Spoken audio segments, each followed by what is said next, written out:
जय हिंद साथियों, आप लोग कैसे हैं। उम्मीद करता हूं कि आप लोग बहुत ही बढ़िया होंगे। ठीक है, तो आज की इस वीडियो में हम लोग क्लास 12th के इकोनॉमिक्स के हम लोग मॉडल पेपर 4 को कंप्लीट करने वाले हैं। तो मॉडल पेपर 4 में हम लोग 100 ऑब्जेक्टिव को कंप्लीट याद करवाएंगे। तो आप लोग शुरू से अंत तक बने रहेंगे। जो भी 2025 में बोर्ड परीक्षा देना चाहते हैं उनके लिए इंपॉर्टेंट ऑब्जेक्टिव को इस वीडियो में लेकर आए। ओके, और साथ ही साथ अगर आप लोग एक बार वीडियो को शेयर नहीं किए तो वीडियो को शेयर जरूर कर देंगे। चैनल को सब्सक्राइब नहीं किए प्यारे साथियों तो चैनल को सब्सक्राइब कर देंगे। अब वीडियो को आप लोग लाइक भी कर दिया करें। ओके, कमेंट में किसी भी तरह का समस्या रहता तो अपना कमेंट इसमें बता सकते हैं लिख कर। ओके, चलिए लेते हैं हम लोग क्वेश्चन नंबर 1 की ओर। इससे पहले जो निर्देश देता है वो पहले पढ़कर हम आपको सुनाते हैं।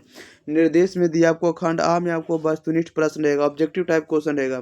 प्रश्न संख्या 1 से 100 तक के प्रत्येक प्रश्न के साथ 4 विकल्प दिए गए हैं जिनमें से एक सही है। अपने द्वारा चुने गए सही विकल्प को ओ मार्कशीट उत्तर पुस्तिका पर चिन्हित करें और किन्हीं आपको 50 प्रश्नों को उत्तर देना। ओके, एक क्वेश्चन के लिए 1 नंबर मिलेगा, 50 क्वेश्चन के लिए आपको 50 नंबर मिलने वाला है। चलिए तो विलम्ब ना करेंगे, आप लोग शुरू से अंत तक इसका आंसर भी बताते चलिएगा।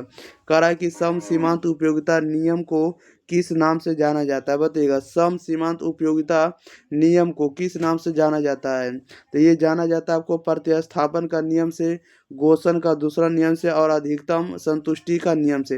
ये सभी के नाम से जाना जाता है। राइट आंसर डी हो जाएगा, इनमें से सभी। क्वेश्चन नंबर 2 में कह रहा है कि आधुनिक अर्थशास्त्रियों ने अवसर लागत अवधारणा का प्रयोग निम्न में से किसके बदले किया है, तो यह भी किया किसके बदले में, लागत के बदले। राइट आंसर बी हो जाएगा। क्वेश्चन नंबर 3 नंबर में कह रहा है दीर्घकालीन उत्पादन फलन का संबंध है। दीर्घकालीन उत्पादन फलन का संबंध किससे है, तो यह है पैमाने के प्रतिफल से। राइट आंसर ये हो जाएगा। 4 में कह रहा है निम्नलिखित में क्या सूक्ष्म अर्थशास्त्र से संबंधित है।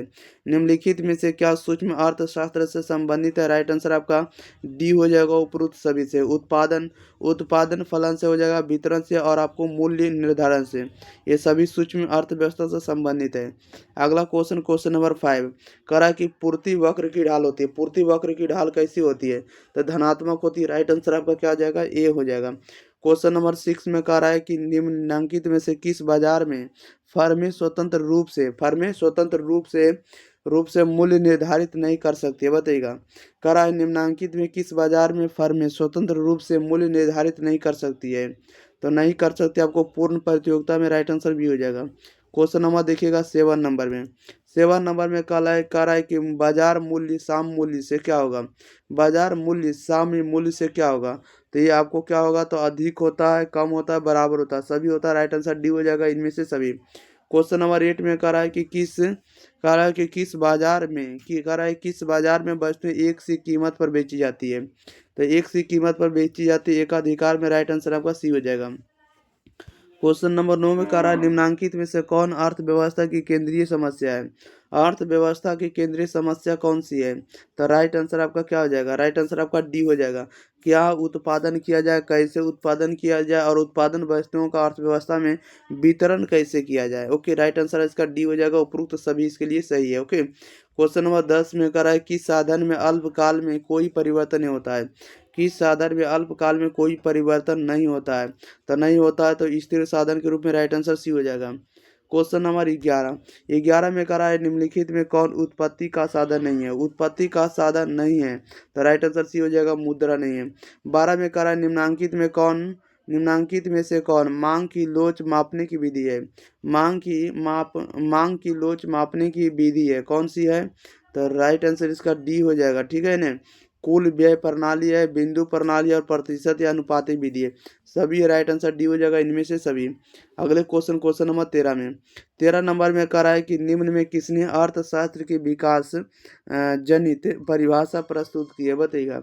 निम्न में से किसने अर्थशास्त्र की विकास जनित परिभाषा प्रस्तुत की है, तो 13 का राइट आंसर इसका सी हो जाएगा, सैमुअल्सन ने। राइट आंसर आपका सी हो जाएगा। 14 में कह रहा है कि अर्थशास्त्र धन का विज्ञान है, ये किसने कहा है, तो राइट आंसर 14 का क्या हो जाएगा, अर्थशास्त्र जो विज्ञान अर्थशास्त्र धन का विज्ञान है, ये कथन को किसने बोला है, तो एडम स्मिथ ने। राइट आंसर डी हो जाएगा। क्वेश्चन नंबर देखिएगा आप लोग अगले नंबर 15 नंबर की ओर। 15 नंबर में देखिए क्या कह रहा है। 15 नंबर में कह रहा है कि निम्नलिखित में कौन कार्य केंद्रीय बैंक नहीं है, बताइएगा। निम्नलिखित में से कौन कार्य केंद्रीय बैंक नहीं है, तो केंद्रीय बैंक नहीं है, आपको साख सृजन करना, राइट आंसर बी हो जाएगा।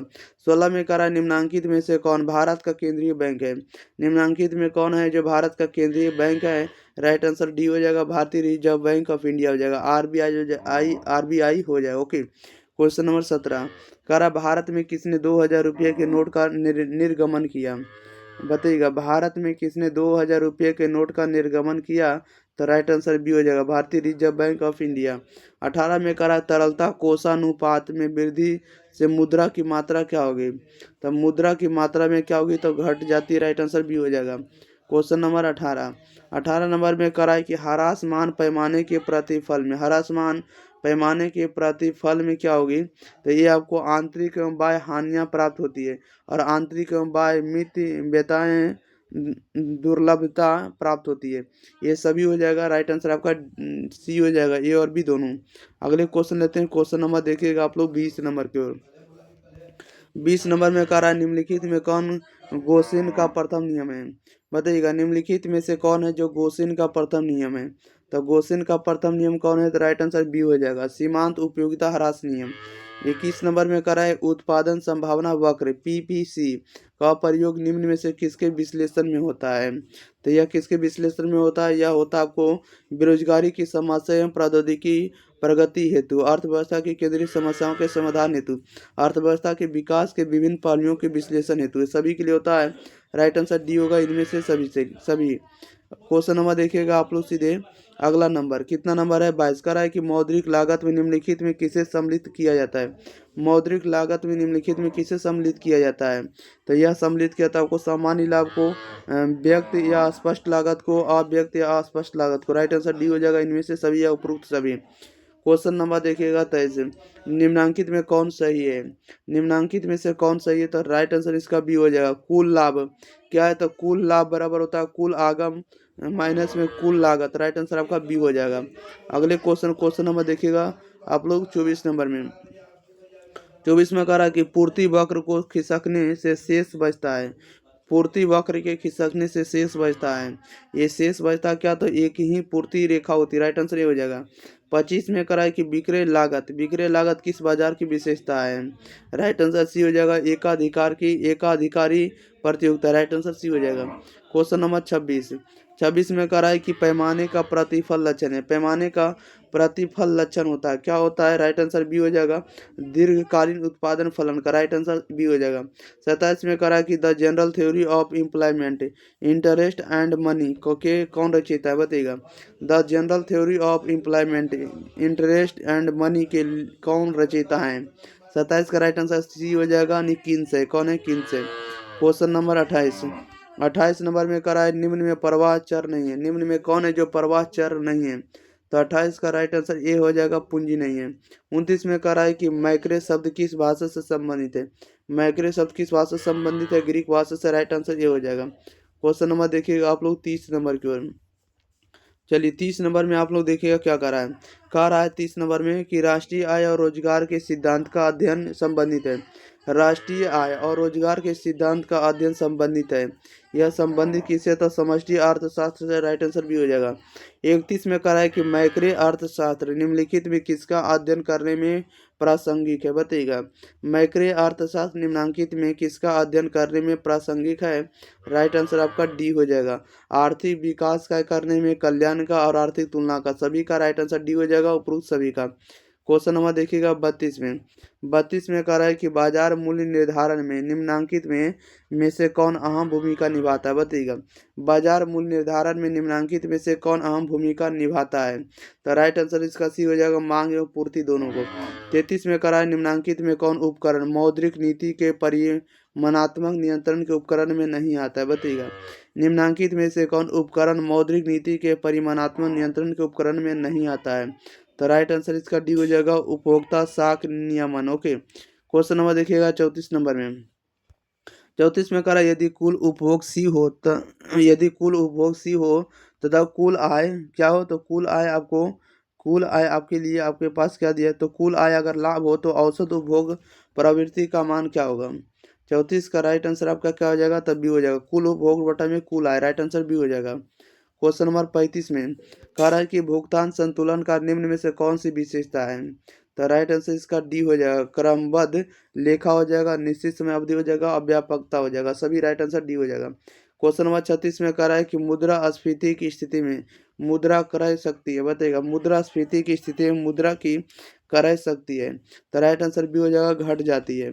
अगला क्वेश्चन, क्वेश्चन नंबर 37 में 37 नंबर में कह रहा है निम्नांकित में किसमें उत्पादन के सभी संसाधनों में परिवर्तन संभव है, परिवर्तन के संसाधनों में संभव होगा, क्या होगा संभव, तो दीर्घकाल में, राइट आंसर सी हो जाएगा। 38 में कह रहा है पैमाने का क्रमागत उत्पत्ति वृद्धि नियम तभी लागू होता है जब क्या होगा, तो जब आपको पता होना चाहिए जब अमित व्यताएं मित व्यताओं से अधिक हो, राइट आंसर सी हो जाएगा। क्वेश्चन नंबर 39 नंबर में कह रहा है निम्न में से किसने भुगतान शेष की परिभाषा दी है, भुगतान शेष की परिभाषा किसने दी, तो किन्स ने, राइट आंसर सी हो जाएगा। 40 में कह रहा है सेब और संतरा की कीमत में वृद्धि होने से सेब और संतरा की मांग में होने वाले परिवर्तन को कहा जाएगा, क्या कहा जाएगा, तो संकुचन कहा जाएगा, राइट आंसर आपका बी हो जाएगा। क्वेश्चन नंबर 41 में कह रहा है कि डीजल की कीमत की वृद्धि से ट्रक की मांग क्या होगी, बताइएगा डीजल की कीमत की वृद्धि से ट्रक की मांग क्या होगी, तो घट जाती, राइट आंसर बी हो जाएगा। 42 में कह रहा है इनमें से कौन कर है जो प्रत्यक्ष कर है, तो प्रत्यक्ष कर कौन होगा, संपत्ति का, राइट आंसर डी हो जाएगा। क्वेश्चन नंबर 43 निम्नलिखित में कौन जो कर है जो प्रगतिशील कर है, प्रगतिशील कर कौन होगा, तो आपको आयकर होगा, इनकम होगा। क्वेश्चन नंबर देखिएगा आप लोग 44 कह रहा है निम्नलिखित में कौन राज्यों द्वारा लगाया जाता है, निम्नलिखित में से कौन कर है जो राज्यों द्वारा लगाया जाता है, तो राज्यों द्वारा लगाया जाता है आपको मनोरंजन कर, आपको स्टाम्प शुल्क लगाया जाता है, भू राजस्व, राइट आंसर डी हो जाएगा उपरोक्त सभी। क्वेश्चन नंबर 45 में कर अगर सीमांत उपभोग प्रवृत्ति का मान 1/4 है तो निवेश गुना का मान क्या होगा, 45 का राइट आंसर आप लोग बताइएगा क्या हो जाएगा, ठीक है ना। चलिए 45 का जो राइट आंसर हो जाएगा ऑप्शन नंबर इसका सी हो जाएगा, 4/3 हो जाएगा। ओके, क्वेश्चन नंबर 46 में करा निम्नांकित में से कौन जो कर है जो राजस्व कर है, बताइएगा निम्नांकित में कौन गैर राजस्व कर है, तो गैर राजस्व कर कौन होगा, तो राइट आंसर ये हो जाएगा, लाभांश हो जाएगा। 47 में कह रहा है कि अवसर लागत क्या है, तो अवसर लागत क्या, तो अवसर लागत जो होगा वह विकल्प जिसका परित्याग कर दिया गया, खोया हुआ अवसर और हस्तांतरण आय, ये सभी होगा, राइट आंसर डी होगा इनमें से सभी। क्वेश्चन नंबर 48 में कह रहा है यदि पी बराबर वस्तु की कीमत और डी बराबर वस्तु की मांग है तो मांग की लोच क्या होगी, तो मांग की लोच का मान क्या होगा, तो परसेंटेज डेल्टा डी बटे percentage delta P, right answer D हो जाएगा। क्वेश्चन नंबर देखिएगा आप लोग 49 नंबर में कह रहा उदासीनता वक्र विश्लेषण निम्नांकित में से किन प्रभावों को विश्लेषित करता है, ये किसको विश्लेषित करता है, तो केवल प्रतिस्थापन प्रभाव को। 50 में कह रहा है कि अति अल्पकाल में पूर्ति वक्र होता है, अति अल्पकाल में पूर्ति वक्र होता है, तो आपको राइट आंसर भी हो जाएगा, पूर्णतः विलोचीदार होता है। क्वेश्चन नंबर 51 नंबर में कह रहा है किस बाजार स्वरूप में संसाधन का सबसे अधिक कुशल आवंटन होता है, बताइएगा किस बाजार स्वरूप में संसाधन का सबसे अधिक कुशल आवंटन होता है। 51 का राइट आंसर ये हो जाएगा पूर्ण प्रतियोगिता में। 52 में कह रहा है कि एनडीपी बराबर क्या होगा, तो एनडीपी बराबर होगा जीडीपी माइनस में घिसावट, राइट आंसर आपका ए हो जाएगा। क्वेश्चन नंबर देखिएगा आप लोग 53 में करा है किसने कीमत निर्धारण प्रक्रिया में समय तत्व का विचार प्रस्तुत किया, बताइएगा किसने कीमत निर्धारण प्रक्रिया में समय तत्व का विचार प्रस्तुत किया है, तो राइट आंसर सी हो जाएगा, मार्शल ने किया है।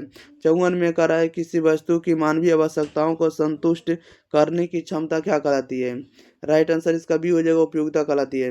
55 में करा है इनमें किनका संबंध जो है जनसंख्या को इष्टतम सिद्धांत से है, इनमें से किनका संबंध जनसंख्या के इष्टतम सिद्धांत से है, तो राइट आंसर डी हो जाएगा, टी.आर. माल्थस का है।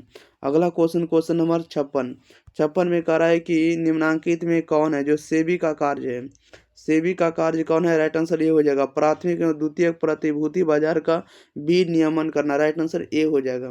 क्वेश्चन नंबर 57 में कह रहा है निम्न में कौन है जो प्राथमिक क्षेत्र में शामिल है, तो प्राथमिक क्षेत्र में शामिल कौन है, तो आपको भूमि है, वन है, खनन, ये सभी प्राथमिक क्षेत्र के अंतर्गत आएगा, राइट आंसर डी होगा इनमें से सभी। क्वेश्चन नंबर 58 नंबर में कह रहा है कि जब MC बराबर AC तो औसत लागत की ढाल क्या होगी, तो औसत लागत की ढाल का मान क्या होगा, राइट आंसर बताइएगा क्या हो जाएगा। तो औसत लागत की ढाल आपका शून्य होगा, राइट आंसर सी हो जाएगा। उस साइड में करा है सामान्यतः आय कर किस सिद्धांत पर आधारित होता है, सामान्यतः आय कर जो है किस सिद्धांत पर आधारित होता है, तो राइट आंसर इसका सी हो जाएगा, करदान क्षमता का सिद्धांत पर।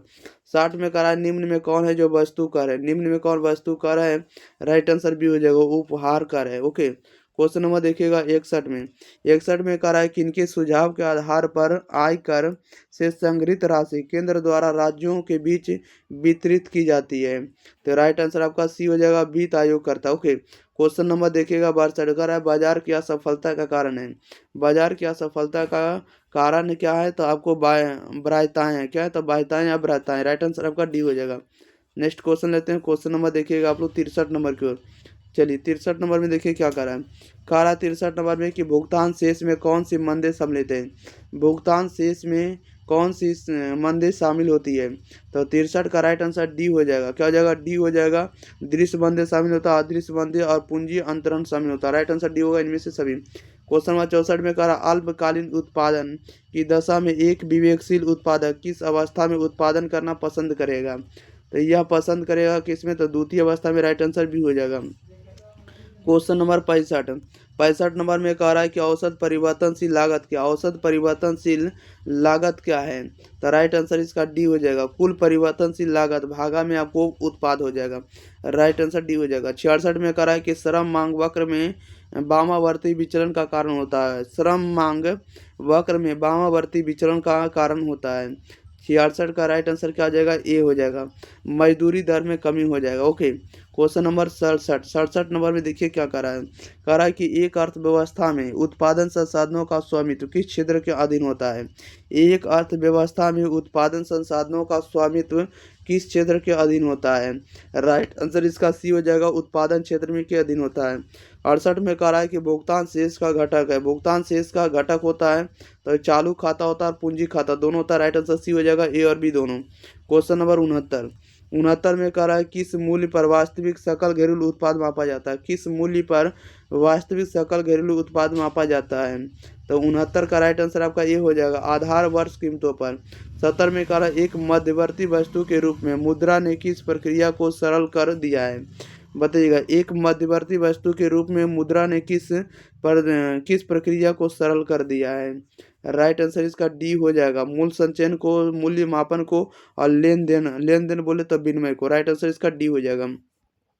क्वेश्चन नंबर 71 नंबर में कह रहा है निम्नांकित में से किन कारणों के चलते उत्पादन संभावना वक्र की ढाल नतोदर होती है, बताइएगा, निम्नांकित में से किन कारणों के चलते उत्पादन संभावना वक्र की ढाल नतोदर होती है, एक होती है किसमें, तब बढ़ती अवसर लागत में, राइट आंसर डी हो जाएगा।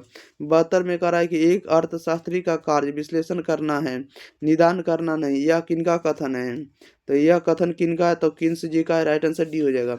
क्वेश्चन नंबर 73 नंबर में कह रहा है किस स्थिति में उत्पत्ति समता नियम क्रियाशील होता है, बताइएगा, किस स्थिति में उत्पत्ति समता नियम क्रियाशील होता है, ये किस में होगा, राइट आंसर सी हो जाएगा, एमपी बराबर एपी में।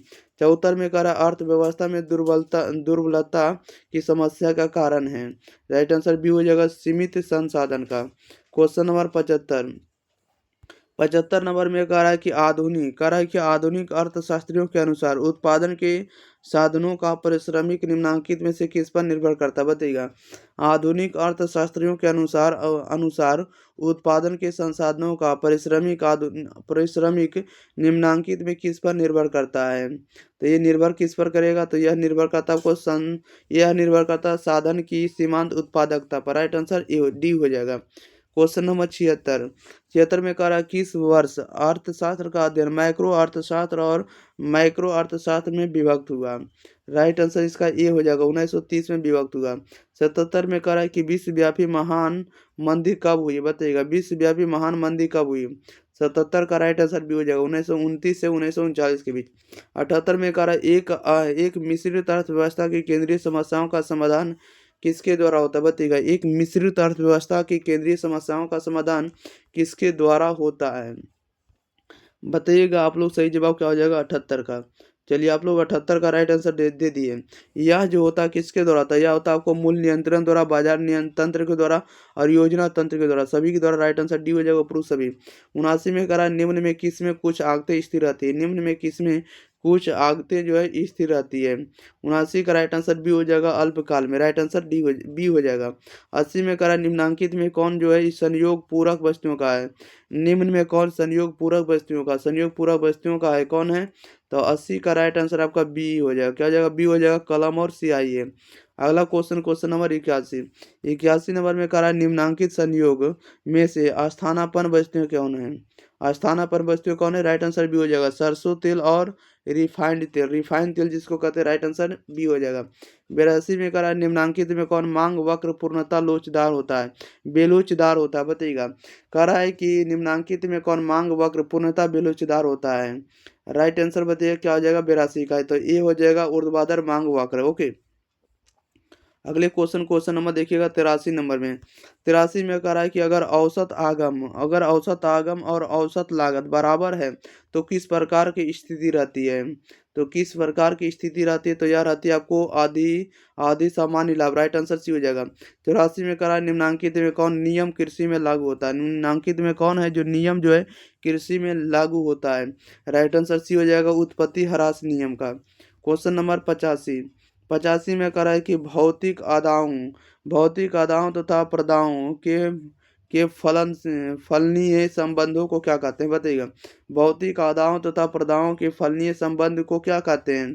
तो उसे हम लोग कहते हैं उत्पादन फलन। राइट आंसर भी हो जाएगा। 86 में कह रहा है कि संतुलन वह स्थिति है जिसमें गति की शुद्ध प्रवृत्ति ना हो। निम्नांकित में किनका कथन है? तो यह कथन किसका? तो हिग्स का। राइट आंसर डी हो जाएगा। Question number 87। 87 नंबर में कह रहा है वस्तु की एक अतिरिक्त इकाई को बेचने से जो कुल आगम में वृद्धि होती है उसे हम लोग क्या कहते हैं? तो उसे हम लोग कहते हैं सीमांत आगम। राइट आंसर भी हो जाएगा। 88 में कह रहा है मुद्रा का कौन कार्य होगा? मुद्रा का कौन कार्य है जो गौण कार्य होगा?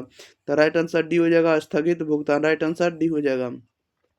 89 नंबर में कह रहा है कि मुद्रा वह है जो मुद्रा का कार्य करे। यह किसने कहा है? बताइएगा। मुद्रा वह है जो मुद्रा का कार्य करे, किसने कहा है? 89 का राइट आंसर ये हो जाएगा, हर्टले विदर्स ने। क्वेश्चन नंबर 90 में कह रहा है मुद्रा वह धुरी है जिसके आसपास अर्थ विज्ञान चक्कर लगाता है। यह किसका कथन है? बताइएगा। मुद्रा वह धुरी है जिसके आसपास अर्थ विज्ञान चक्कर लगाता है, यह किसका कथन है? यह किसका कथन है? तो यह जो है मार्शल जी का कथन। राइट आंसर डी हो जाएगा। 91 नंबर में देखिए क्या कह रहा है निम्नांकित में कौन केंद्रीय बैंक द्वारा शाख नियंत्रण की गुणात्मक विधि नहीं है? राइट आंसर सी हो जाएगा, वैधानिक कोषानुपात में परिवर्तन। राइट आंसर सी हो जाएगा। 92 में कह रहा है कि भारत में निम्नांकित में कौन सी बैंकों का बैंक है? बताइएगा। बैंकों का बैंक कौन होता है? तो ये होता है, आप लोगों को पता होना चाहिए, रिजर्व बैंक ऑफ इंडिया होता है, भारतीय Reserve Bank of India. Right answer C हो जाएगा। आरबीआई जिसको कहते हैं, बैंकों का बैंक कहा जाता है। क्वेश्चन नंबर 93 में कह रहा है भारत में कौन सी अर्थव्यवस्था विद्यमान है? भारत में कौन सी अर्थव्यवस्था विद्यमान है? तो मिश्रित। राइट आंसर डी हो जाएगा, मिश्रित अर्थव्यवस्था विद्यमान है। 94 में कह रहा है निम्नांकित में कौन आर्थिक प्रणाली का आधार है? आर्थिक प्रणाली का आधार कौन है? राइट आंसर डी हो जाएगा, यानी संस्थागत आधार चालू है, इसके बाद वैचारिक आधार, इसके बाद तकनीकी आधार, सभी है। राइट आंसर डी हो जाएगा, प्रूफ सभी। 95 नंबर में कह रहा है किनके अनुसार जनसंख्या वृद्धि का आधार ज्यामितीय क्रम 1 2 3 4 1 2 4 8 16 32 64 128 डॉट डॉट डॉट है? ये किसके अनुसार है? 95 का राइट आंसर बताइएगा क्या हो जाएगा? 95 का जो राइट आंसर हो जाएगा ऑप्शन नंबर इसका सी हो जाएगा, माल्थस हो जाएगा। क्या हो जाएगा? माल्थस हो जाएगा। 96 में कह रहा है कि अनुकूलतम जनसंख्या वह होती है जो प्रति व्यक्ति अधिकतम आय प्रदान करे, किसने कहा? बताइएगा। अनुकूलतम जनसंख्या वह होती है जो प्रति व्यक्ति अधिकतम आय प्रदान करे, किसने कहा था? तो यह कहने वाले कौन है? तो राइट आंसर भी हो जाएगा, माल्थस जी है। क्वेश्चन नंबर 97 नंबर में कह रहा है कि निम्नांकित में कौन अस्पष्ट लागते हैं? निम्नांकित में कौन है जो अस्पष्ट लागते हैं? तो स्पष्ट लागते कौन होगा? तो राइट आंसर डी हो जाएगा, कच्चे माल पर व्यय होगा, इसके बाद विज्ञापन बीमा और करों के भुगतान पर व्यय होगा, इसके बाद श्रमिकों की मजदूरी होगा, सभी होगा। राइट आंसर डी हो जाएगा, इनमें से सभी।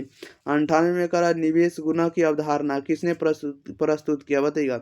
निवेश गुना की अवधारणा किसने प्रस्तुत किया है? तो राइट आंसर बी हो जाएगा, किन्स ने किया है। क्वेश्चन नंबर 99 कह रहा है दीर्घकाल में हम सभी मर जाते हैं, किसका कथन है बताइएगा। दीर्घकाल में हम सभी मर जाते हैं, ये किनका कथन है। तो राइट आंसर आपका सी हो जाएगा, किंस महोदय का। 100 में कह रहा है किसने किसने कहा कि पूर्ति और मांग अपनी संरचना स्वयं करती है। किसने कहा पूर्ति पूर्ति अपनी मांग की संरचना स्वयं करती है, किसने कहा। तो ये कहा आपको जेबी सेन है। राइट आंसर आपका बी हो जाएगा। चलिए, तो इस वीडियो में 100 ऑब्जेक्टिव था, सभी के याद करवा दिए। ओके, तो आपका काम रहेगा कि इस वीडियो को दोस्तों के पास शेयर करना है। अगर आप लोग चैनल को सब्सक्राइब नहीं किए तो चैनल को आप लोग जरूर सब्सक्राइब कर देंगे। ओके, वीडियो को आपका काम रहेगा कि वीडियो को भी लाइक कर दिया करें। मिलते हैं हम लोग इसी के साथ अगली वीडियो के साथ, तब तक के लिए thank you for watching this video. धन्यवाद।